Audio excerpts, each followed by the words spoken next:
Selam aleyküm kıymetli teleseyirciler. Saygılı vatandaşlar. Bu hafta programmasını çok kergin muhitte başlayımız.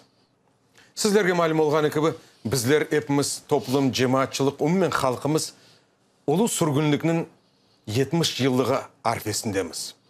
Yarın bu muthiş günlerini 70 yıllığını kaydedecek edik. Etecek edik. Hem eteceğimiz. Nasıl ve ne derecede?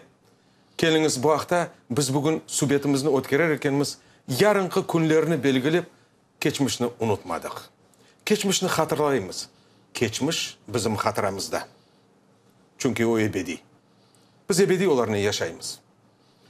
1944 senesinin 18 Mayıs acı kara günlerini hatırlar ekenimiz biz uzak yollarda, uzak çöllerde, Sibirya, Urallarda elak olgan, vefat etken ve canlarını fida etken insanlarını unutmadık. Biz onlarını unutmayacağız. Söz veremiz. Nesillerimizin o günde biz bu günlerini hep hatırlayımız.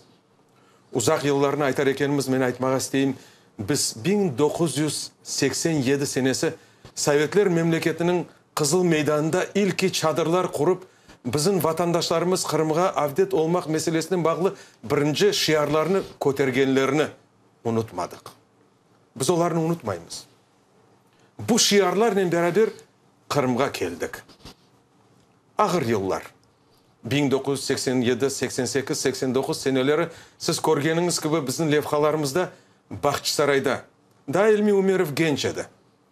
Onu bayrağımızını köterip ilki vatandaşlarımızla beraber kötergen ve insanlarını toplagan büyük bir tedbirini göremiz.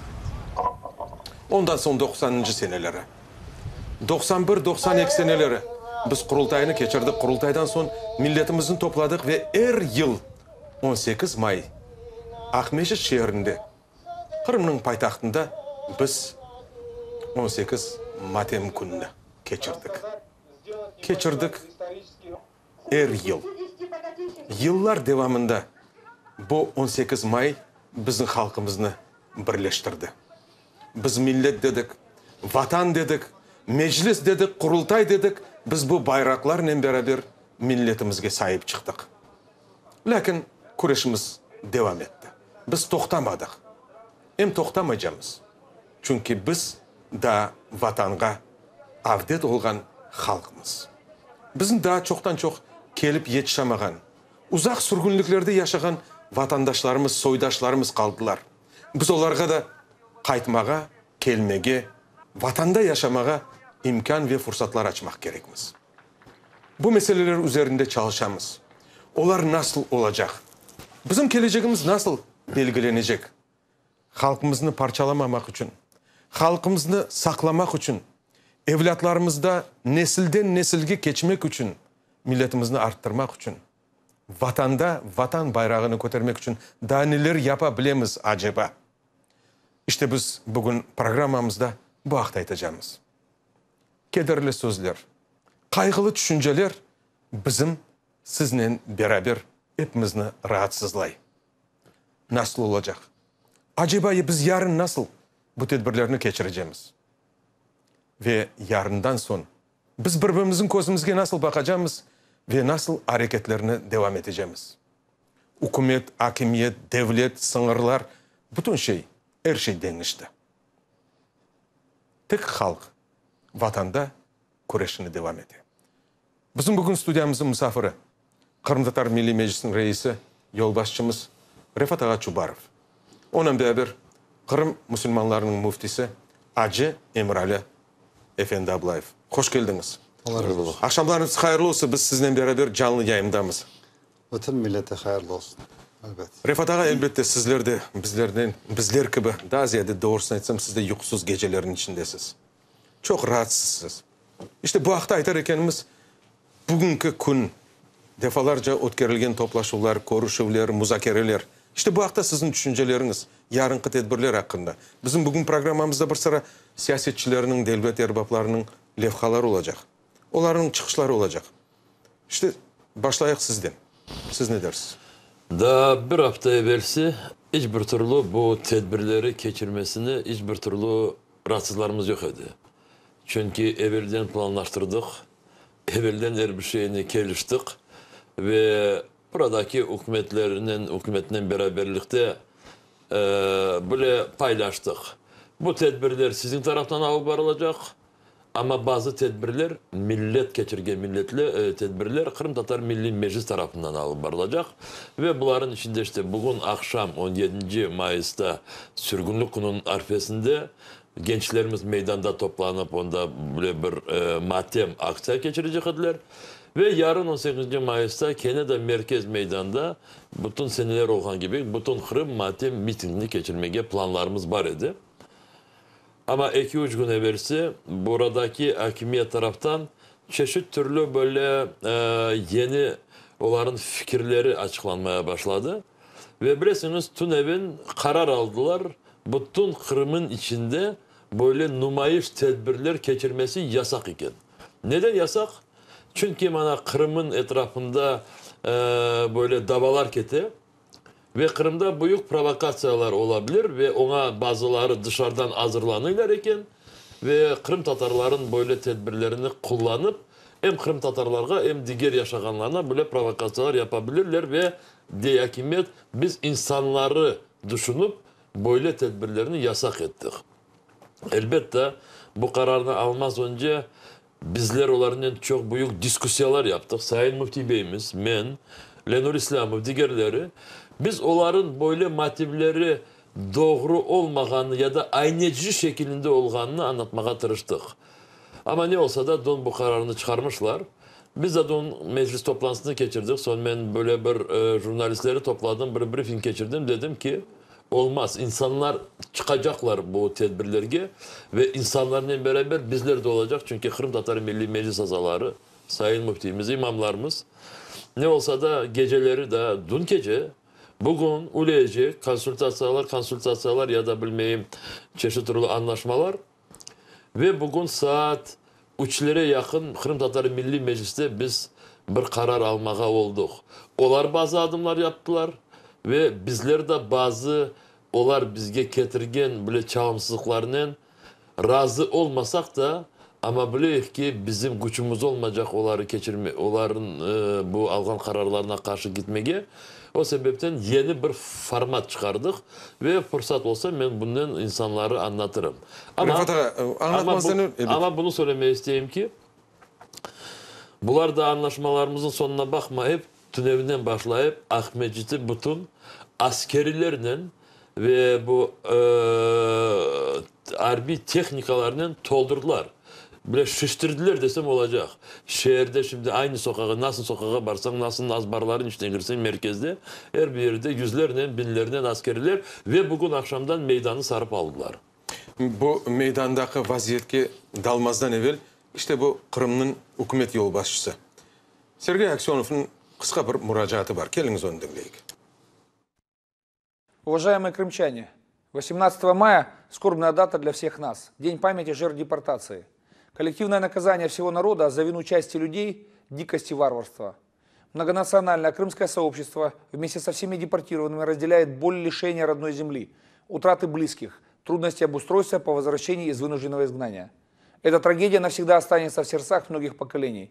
Она служит суровым уроком и историческим предостережением не допустить подобных трагедий в будущем. Президент Российской Федерации Владимир Путин в день подписания договора о вхождении Крыма в состав Российской Федерации обратил особое внимание на необходимость принятия политических и законодательных решений, которые восстановят права крымских татар и их доброе имя. А 21 апреля издал указ о реабилитации армянского, болгарского, греческого, крымско-татарского и немецкого народов и государственной поддержки их возрождения и развития. В преддверии 70-й годовщины депортации крымских татар состоялся откровенный разговор Владимира Владимировича Путина с представителями депортированных народов. Участники встречи отметили, что ранее никогда на таком высоком государственном уровне проблемы крымских татар не рассматривались. Совет министров и Государственный совет Республики Крым во исполнение указа президента приняли программу поддержки репатриантов. Она рассчитана до 2020 года. Выполнение программы обеспечит социальное равенство всех крымчан. Крымско-татарский народ занимает достойное место в политической, общественной и культурной жизни крымского сообщества. Крымско-татарский язык является государственным языком в нашей республике. Мы не должны возводить национальные заборы. Радикальный национализм разделяет людей, подтачивая сформированную столетиями крымскую ментальность. Мы гордимся своей толерантностью, гармоничным взаимодействием различных культур, языков и традиций. Гражданский мир был и будет надежным фундаментом процветания Крыма, нашего общего дома. Жизнь продолжается. İşte bu Kırım hükümet yolbaşçısının beyanatı. İşte siz gördünüz Refat Ağa. Sanki dersin hiçbir şey problemi yok. Şehirde de askerler yok. Sanki tedbirler devam ete. Hem devlet dili hem de Kırım Tatarlarının bundan bir garmonik şekilde bu uygunluk.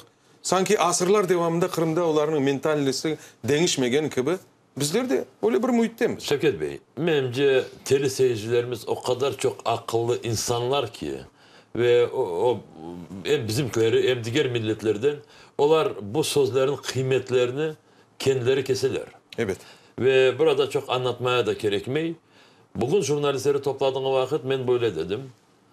Yazıklar olsun bugün bizim zamanlarımız yoktur. Çünkü TÜNEV'in bu kararını aldılar. Bugün ne olsa da tikaran artka kayıttılar ama istediğimiz kadar değil. Ve şu arada da askerleri doldurdular. Onun için yarın bir dava çıkarmak için biz de bu yollarını aramayız. Çünkü bu davalar anlaşıldı ki insanlarımıza karşı olacak. Ama ben bilem ki bunların algan kararları Rusya'nın ile kanunlarına karşı da ve anayasasına karşı. Çünkü hepsi algan kararların hiçbir türlü hukuki bile esaslığı yok. Ama işte böyle söylediklerine insanlarımız kıymetlerini kendileri kesinler de bizler yarın tedbirlerimizi alıp barayık da bizim planlarımızda çünkü bunların benimce istekleri ve ben bunu açıktan söyledim ve bir kere de söyleyeceğim. Bunların istekleri bizim milletimizde hatıranı öldürmek, yok etmek. Hatırasız millet kendi tarihinde olganını hatırlamasa bir millet o vakit o millet hiç kalmaz bu sanada. O sebepten bizler yarın tedbirlerimizi geçirecek. Muhti Efendi, siz de bu anlaşmaların içinde, görüşmelerin içinde iştirak ettiniz. Defalarca bunların içerisinde olgan meselelerini açıkladınız. Gerçekten de Kırım'daki bu gerginlikini biraz aydınlatmak için halkımızın hatırasında bu matem günlerini ötkerilmesi ve ileride daha ötkerileceği biz için mukaddes bir şeydir. Siz buna ne dersiniz? Bismillahirrahmanirrahim. Allah'ın rahmeti, bereketi ve hürmeti hepsimizin ve bütün milletimizin üzerine üstüne olsun. Burada bunu bilmemiz gerekir ki gelen kiteni hatırlatır. Şimdi bugünkü günümüzde yaşayan günlerimiz elbette ki çok sık, ağır, böyle ana babalar, dedeler hepsi bunun üstüne çok sıkıntı üzerindeler. Çünkü 44. yılı tekrar hatırlatan bir ayları ve günleri yaşamaktayız. Ama bunu biliniz ki bütün hepimiz buna çok yaxşı anlamaktayız. Eğer bizler bugün akılsızlık yapacaksak, görüp durup da kendimizi ateşe atacak olsak, ben böylesin bu çok akılsızlık olur. Hem yöneticilerimizin tarafından hem de buna ha diyen, haydi yapayık diyenler tarafından böyle bir şey olmaz. Bugün bu milletin ana vatanda yaşamamızın içinde 20 yıldan beri kurulduğu kurultayı, seçildiği meclisi, reisi hepsi timtik yerindedir. Bugün meclis nasıl bir karar alacaksa o karara bütün milletimiz baş eğecek ve buna tamam diyecek. İkinci de bir sual vermeyecek. Çünkü bugün vaziyetimiz öyle. Eğer bizler millet olarak yok ben bunu istemeyeyim, ben böyle yapacağım, ben başka türlü yapacağım, niçin siz öyle yaparsınız, başka türlü yapayım demek bu artıgaçtır ve başımıza sıkıntı verecek bir olaylardır. Onun için bugünkü vaziyetteki alınan kararlar, meclisimizin aldığı karar ve düşündükleri milletini alıp gidecek bir yol, doğru bir yoldur. Ama yarın ne olacak diye bugün türlü sualler çıkay. İşte yarın bize onu yaptırmayacaklar, son bunu yaptırmayacaklar, o öyle olacak. Bugün bu kelimeleri söylemek kimse bunu söylemesin. Gün doğmadan neler doğacak? Biz bugün yatacak, sabah kalkacak, nelerden kalkacak onu Allah'tan başka kimse bilmiyor. Onun için geliniz bugün takatımız yettiği kadar, akılımız yettiği kadar, fikrimiz yettiği kadar ona göre işimizi yapayız. İnşallah Allah bugün bu kapıyı kapatmışsa bizlere bu taraftan nasıl kapılar açacağını biz bilmeyik. Ama inşallah ümitimiz Allah'tan kesmedik ve kesmeyecek. Mufti Efendi, men bakam bütün meclisimizin toplaşularında sizin çıkışınız, bazı bir insanlar kızgınlık, sıcaklık, gerçekten de meydanlarga çıkmak gerekmiz, hakkımızın talep etmek gerekmiz. Sizler vakti milletimizge sabırlı olmağa, Elbette. milletimizin muhafaza etmege, korçalamaga, kan tökülmemege çağırasız. Milletini elbette geleceğini düşüngen insansız. Sizlerin beraber bu hareketlerde, bu anlaşmaların içinde biz bu hükümette çalışkan bizim hükümet vekilimiz Lenur Bey İslamov da oldu. Onda kısa bir izahatı var. Keliniz onu bakın. Evet. Я все-таки делегирован в правительство Крыма, именно Курултаем крымского народа. И поэтому 18 мая, как для любого крымского татарина, ну, чувствующего себя крымским татарином, конечно, как минимум, и понимающим, что такое для нас трагедия, еще тем более 70-летие депортации крымско-татарского народа, конечно, для меня это очень такой памятный день, и день именно памяти всех тех, кто пострадал. Это наши дедушки и прадедушки, которые, многие из них остались там, в Узбекистане, многие погибли по дороге. И поэтому мы, как и любой другой крымский татарин, не можем не сопереживать в этот день с нашим народом. Это же, в принципе, и это сопереживание есть и в лице правительства Крыма, и в лице руководства Крыма. И это чувствуется. Другое дело, что, конечно, хотелось бы, и многим хотелось бы, в том числе и мне, чтобы вот сегодняшнее 70-летие, оно было бы так же, как и предыдущие годы, было бы на площади, и было бы, и этому дню был бы придан бы соответствующий статус того, который это мероприятие заслуживает. Потому что 70 лет депортации, и мы уже имеем указ президента России о реабилитации всего крымско-татарского народа. Конечно, хотелось бы, чтобы оно было на площади.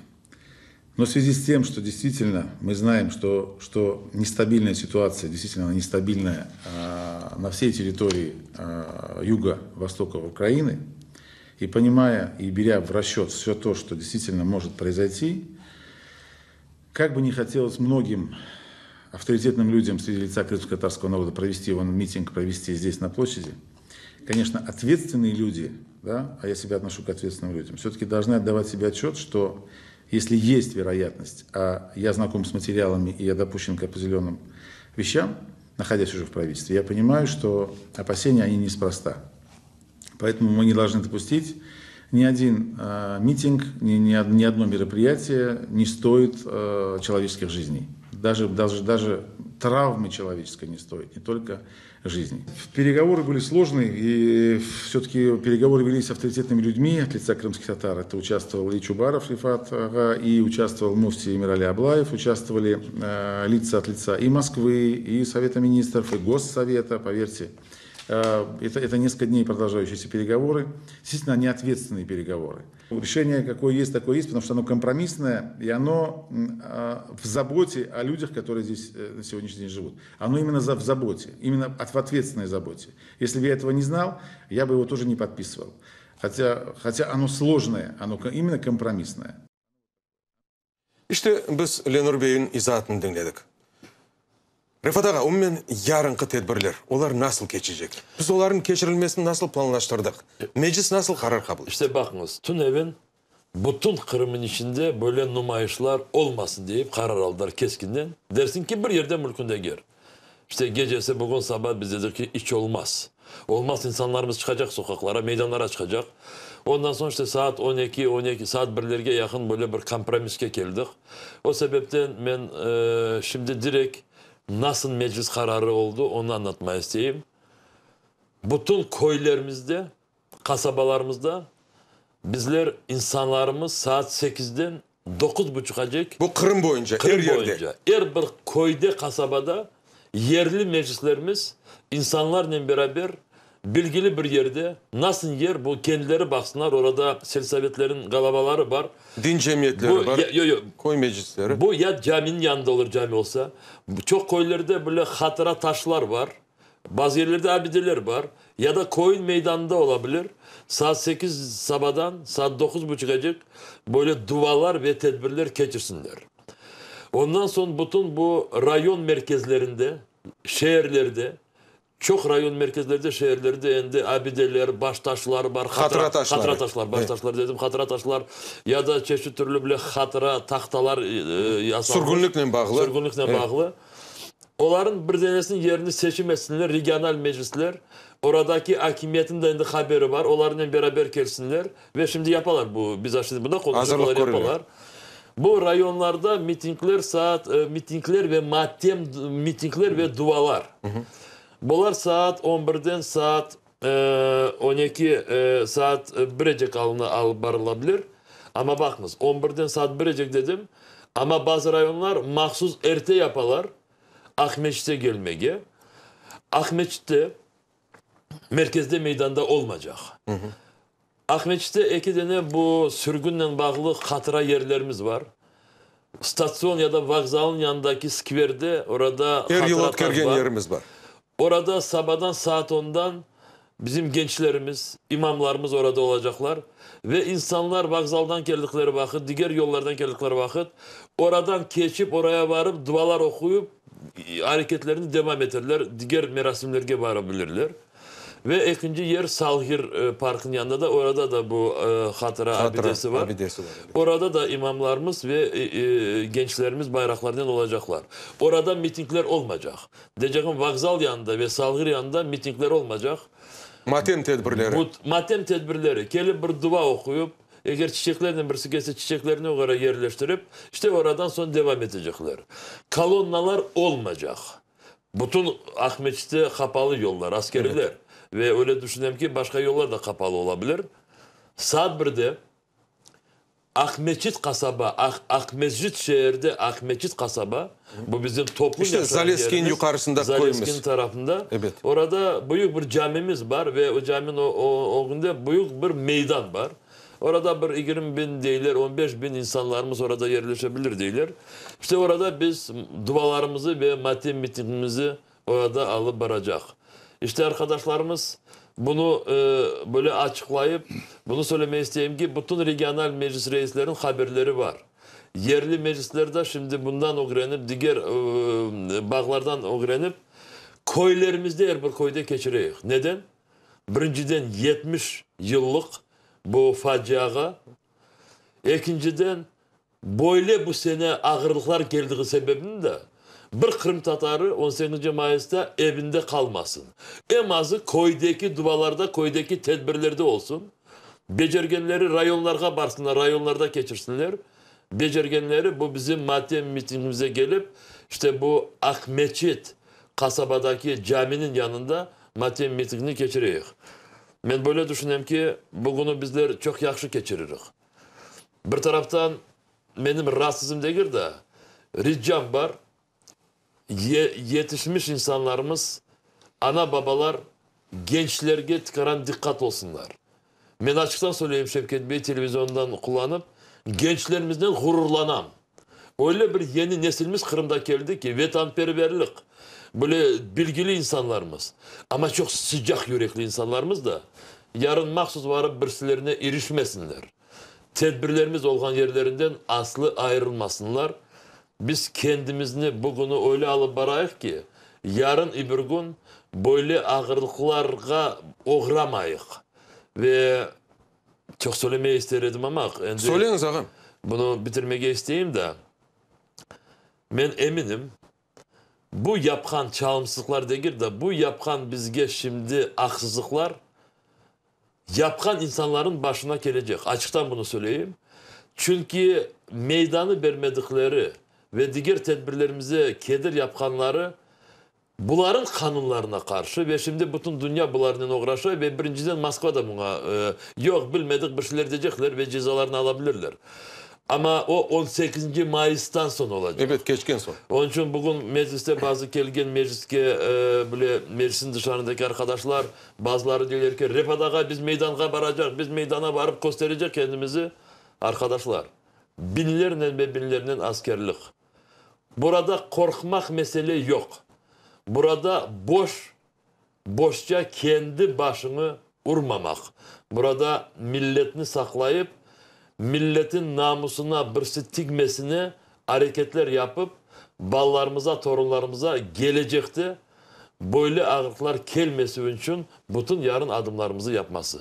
Rifat ağa, bu haqda aytar ekensiz men bir sualda buna keçenlerde daha doğrusu tünevün en yüksek seviyede prezident beraber koğruşu olup geçti. Bu koğruşuga Kırım'dan temsilciler ketdi. Onların beraber meclis azası da var idi.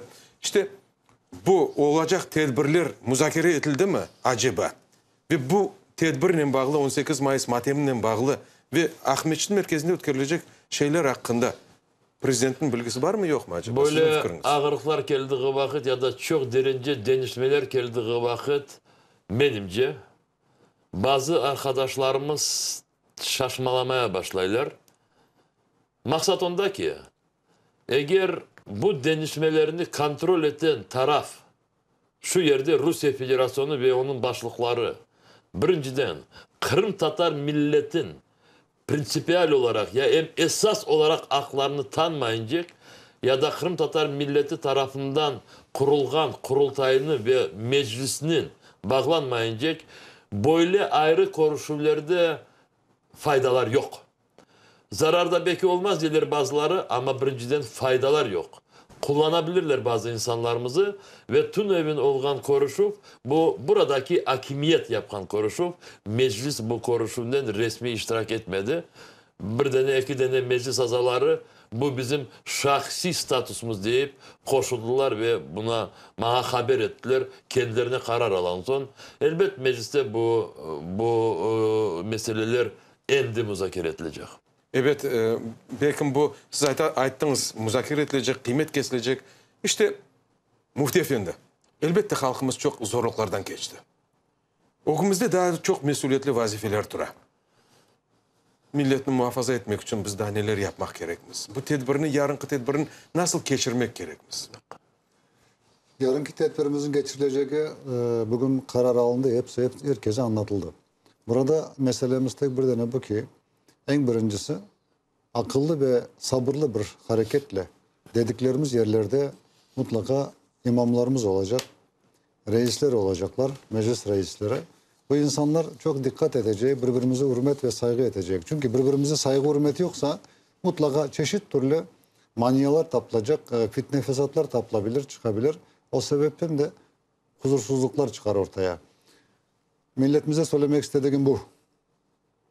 Millet başını eğmesin.